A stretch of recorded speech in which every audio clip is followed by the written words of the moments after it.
Today I want to show you a very simple gravity motor design that I sort of came up with.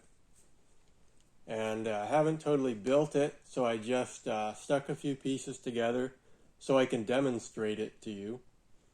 But there's some very important principles that I'm going to explain that took me a long time to realize, discover, understand. And that's the difference between your machine working and not working. So this whole workshop is a mess. I apologize. I got some cardboard here to cover up some of the mess.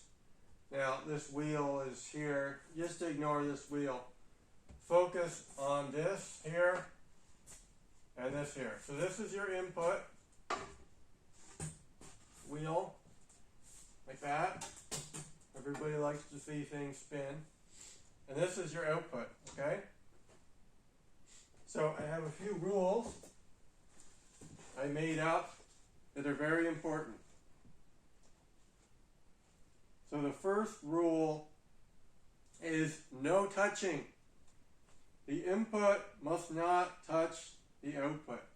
So for your first gravity motor, what you want to do is have, say, a motor or a crank or some windmill running the input, okay? And then maybe some kind of a load like a saw blade or a generator on the output.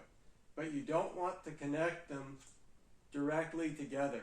There's ways of doing that, but generally speaking, it doesn't work if you connect the input to the output. And that's why a lot of people don't have any success, because they don't realize that the physics doesn't work right. It would be nice if it did, but if you just connect the input to the output, usually it's not going to work. So the second part of no touching is that the weight must pull only on the output. Okay, so what I mean by that, now, so this is designed for two weights, and the weights go in here, if you didn't figure that out already. Okay? And you could use something big like this. So the weights slide in these pieces of pipe.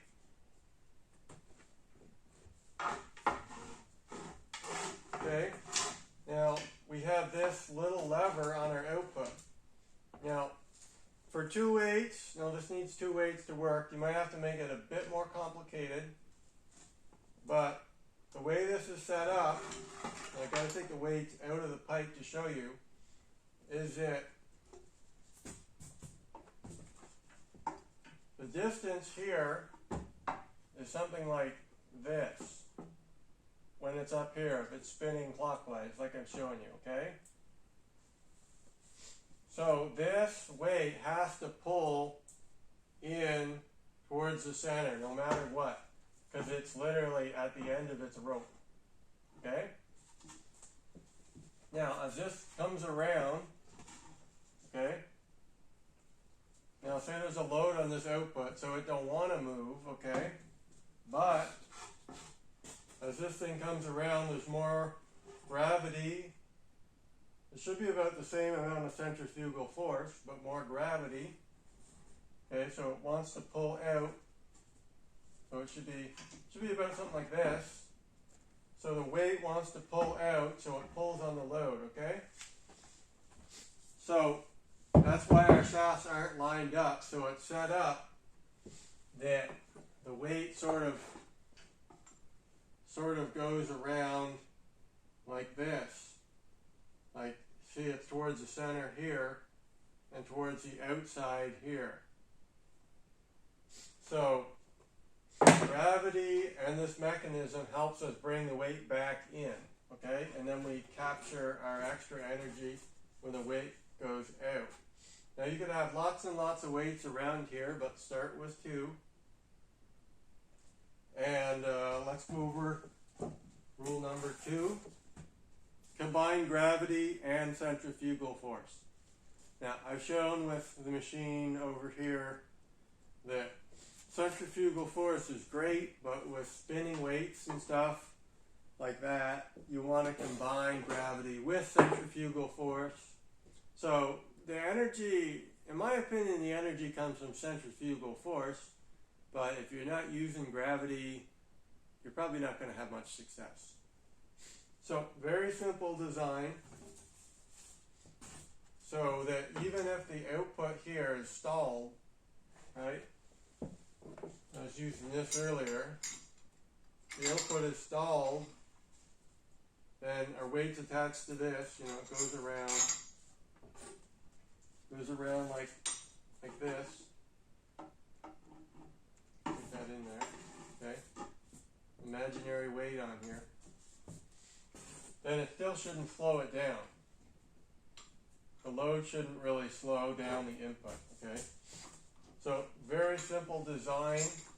The only thing I don't like about it is that when this is heavy, and this is sort of sticking off at the end, and then you have a lot of force on here, then the shafts tend to wobble and pull apart. So you have to have a pretty strong frame. But there's ways of doing it sort of like an engine crankshaft or something, that you can have this shaft connected to this shaft and still have it work. So that way you don't have all this flexing and stuff going on. But anyway, that's a very simple design, and I think it should work. Yeah. So when you have two weights, it should be balanced as it goes along. See, a lot of people try to make something that the weight sort of moves out here and then gravity pulls it down and then it goes back in. But you see, they're not combining gravity and centrifugal force. And that's basically why it doesn't work. So, hopefully that makes sense. You don't want to have your weight just attached to something like this, you know, something stationary. There's something, if you've been following my stuff, I call it the two-axis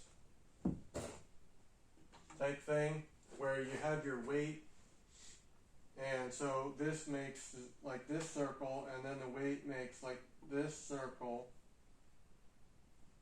but they're both fixed. So it's like if you had the string attached to your output here without the lever. You need the little lever. And that's how it works. So pretty simple. Hopefully I can get a better demonstration model to show you pretty soon.